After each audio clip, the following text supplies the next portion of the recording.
So the Sony A7s Mark II, an absolutely iconic camera when it comes to small DSLR mirrorless cameras that are capable of shooting video. But 4 years down the line in 2020, I'm thinking, hold on a sec mate, I think I'm ready to hang up the gloves with this camera. I feel like I'm almost done with it. It's coming to the end of its lifespan with me. So I thought, you know what mate, why don't we have a little look back at the good memories, the good trips, and all of the amazing things that you're actually able to capture with a very, very good and affordable camera like the Sony A7s Mark II. But a big question, mate, would I recommend this camera in 2020? No, I would not, mate.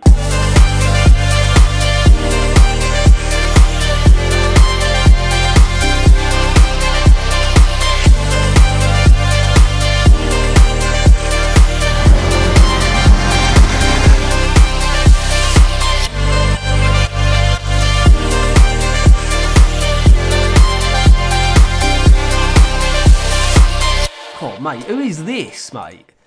Ben Goldstein. You're a fella, mate. Honestly, what a beat. And thanks to the guys over at Artgrid for sponsoring today's video, the subscription-based stock site where you've got one license, one subscription, unlimited downloads for anything you want. You know the jazz, 2 months for free in the description. I'll be talking about them later. But anyway, let's check out the Sony A7s Mark II. Bosh. It's 2020 and I'm talking about the Sony A7s Mark II. Can you believe it? This camera I bought back in 2016 and I'm still using it today, mate. I upgraded from my Canon 550D, absolutely naughty little camera. I loved this thing, but there was a load of features on the Sony A7s Mark II that I really wanted to get my hands on. The first one, full frame. Back in 2016, I was like, yes, mate, I would love to shoot on a full frame camera. We've got internal 4K recording. We've got 120 frames at 1080p, flat color profiles, and we've got IBIS, mate. Now, back in 2016, they were all amazing features that everyone was kind of like just dropping their jaw at. And I feel like this was a massively iconic camera in terms of small DSLR mirrorless cameras. We had like the 5D Mark II. That was like the first big, heavy-hitting DSLR camera that was sick at video. Then along came this little beast. And I feel like them two cameras really had like a benchmark that every other company and every other camera after those followed. And I'm not sure if we've actually had that third wave just yet. Sometimes I think the Blackmagic Pocket Cinema camera could be that next iconic camera because obviously we've got the internal RAW 6K 60. That is pretty damn impressive. I'm not totally sure, mate. It's still a cinema camera. It's not like a mirrorless DSLR. So it's not really in that kind of range. But then we have got the 1DX Mark III, which has got RAW internals, but I think we're going to really tell with time with that camera what kind of footage it's been producing and how it actually works in terms of its workflow. So we will find out, mate. But the funny thing is, when I first bought this camera,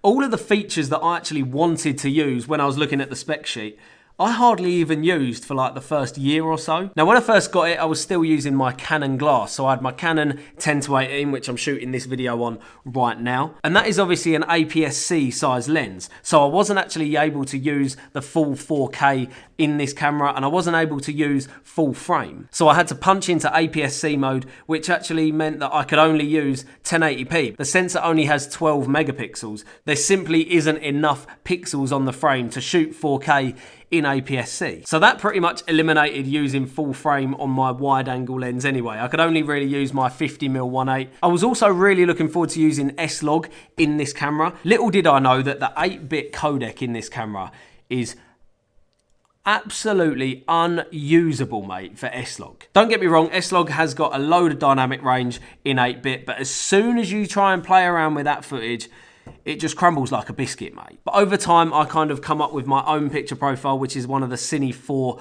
profiles. I've kind of customized it myself to get the look that I want. And I've been using that profile for about 2 years now. And that, for me, is like my sweet spot with the camera. Now, the reason I didn't actually switch over to like the Sony ecosystem of lenses earlier was because my 50mm 1.8 works completely fine on this camera. And the fact that the low light was so good in the Sony A7s Mark II meant that I could use lenses that weren't particularly fast and still get really, really good low light images out of it. Now, obviously, an aperture of 4.5 is not very fast. I could crank up my ISO and the image would still be pretty damn clean. Now, what have I actually used this camera for over the last 4 years? Now, mostly it's been for work, mate. I've shot tons of different client pieces on this camera. I've even shot for some really, really big brands that you lot will all know of. And the videos that come off of this, the clients were super happy with. So for me to be able to have something really, really affordable that I could shoot high-end kind of commercial style footage on, that was huge for me back in 2016. And on the topic of client work is the main area that I like to actually integrate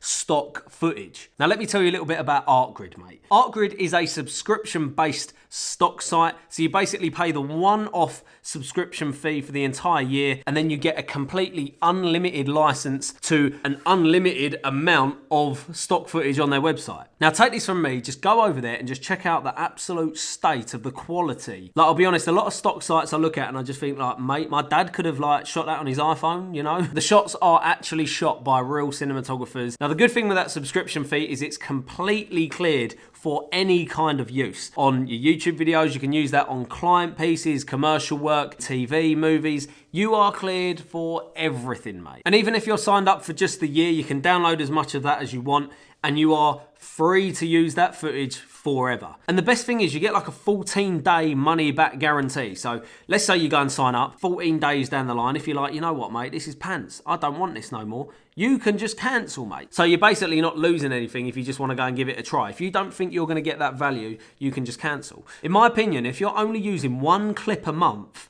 you are basically earning your money back, mate. Now, whenever I use a bit of stock footage from Artgrid, I end up charging my client for it anyway. So I end up making money back on what I've spent on Artgrid. So it's like, yeah, it just makes sense for me. So go and check out the link in the description. You get 2 months extra for free. Let me know how you get on with it in the comments. I want to know. I also use this camera for a load of personal projects like space travel, my short film that I made, along with a load of trips, mate. Honestly, this thing has probably been to 16, 17 different countries. So for me, the most memorable shooting experience with this camera was probably my trip to Morocco, where me and Mike went into the Sahara Desert. Now, I'm not gonna lie, when I went in there, I was not expecting this thing to hold up. I was expecting this thing to overheat because it was so hot. I was expecting sand to get in the sensor, but I can't tell you how surprised I was that this thing came out with the amazing footage that it did with the rubbish Canon lenses that I had on this thing. I had my RX100 with me thinking like, if this thing don't perform, if this thing breaks, I'm just gonna have to get that out and shoot with that, because I've got one chance to be in this amazing location with this camera and I've just got to capture it, mate. I've only got one shot. The sun's going down. We've got to make this work. Now, something that did actually break on it was the scroll wheel, and I just bought another one from like some Chinese website. It turned up, and I took the whole thing apart myself. I actually done it on my Instagram page. I think I done it on the live, and yeah, I took the whole thing apart, and so much shit fell out the bottom of this camera. There was dust, there was a load of mud, and then there was a load of salt, mate, where obviously I've had the sea water like splash on it, and all of the salt like got into the camera, and I opened it up, mate, it just fell all over the table. It was absolutely jokes. So onto the aspects of this camera that I absolutely hate. Now, I think the first one's going to be pretty damn obvious. That is the battery life. Now, when I first got the camera, I wasn't too bothered about the battery life, but after using it on loads of different shoots, it did start to get annoying. These Sony RP batteries are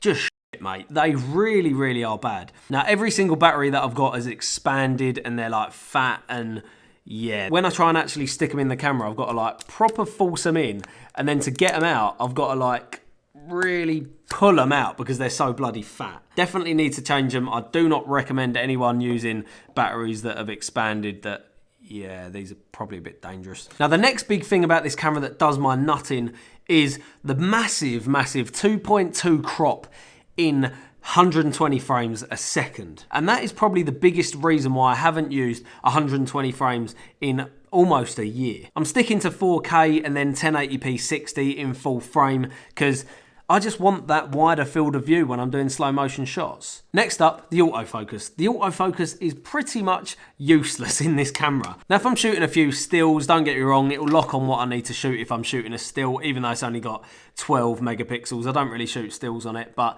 every now and then I'll shoot a couple of stills, you know me. But the autofocus in video, almost unusable. But other than them couple of things, This camera's been sick, mate. I absolutely love it, and I think it's been like a massively fundamental part of my development as a filmmaker. I'm actually very glad that I did not upgrade this camera sooner. A lot of people said to me, James, why don't you just upgrade to the A7 III? It eliminates a lot of the issues that you've got with your A7S Mark II. But the fact that this camera's got so many different limitations has actually made me a better all-round filmmaker. Because the 8-bit codec is pretty damn crap, it's made sure that I get my exposure as correct as I possibly can in camera. And I've now been grading that 8-bit codec for almost 4 years, and I feel like my color grading has come on so far trying to color grade a really terrible codec. Because the funny thing is, when I jump on like a 12-bit RAW file like the Blackmagic B-RAW, I can color grade that footage so damn easily because I've got all of this knowledge of color grading a really terrible codec. I feel like I've gone through the trenches on this camera to grade, and now when I'm using a really nice easy camera with a high bit rate, damn, the color grading is so much easier for me now. I'm at a much better standpoint now when I move up to higher level cameras that have got things like RAW, 12-bit, 14, 16-bit codecs. This has also meant that I've had to rely on my lighting, so my lighting's got a lot better. I've also been really focusing on composition. So all of these limitations that the camera's got have made me not think about what the camera's capable of doing. It's made me think about what I'm capable of doing with the camera, like the lighting, like the composition of my shot, like the grading of the actual shot, making sure that I'm getting my manual focus pulls a lot smoother. I'm not really relying on autofocus. I'm really focusing on manually focusing my shot each and every single time. So now personally for me, I'm hoping that the A7S Mark III comes out, even an A7 IV. I'd love to see what features that camera will actually come out with. There's loads of different cameras, man. Honestly, I don't really know what one to pick. I have obviously just got the Blackmagic Pocket Cinema Camera 6K, which I'm filming on right now. But at the end of the day, I look at that camera as a cinema camera, and I also want a video camera. I want a small mirrorless camera that is going to work as my video camera, mainly for interviews, and I mainly want to use it on the YouTube channel. So anyway, people, I hope you enjoyed this video and it gave you a little bit of an insight into my little weird last 4 years with my A7S Mark II. Let me know in the description what cameras you lot are shooting on at the moment and what camera you think is going to be that big next iconic breakthrough when it comes to mirrorless DSLR cameras. I want to know, mate. Tell me. Let us know in the comments. We all need to know. And I'll be catching you lots in the next one, mate. Oh,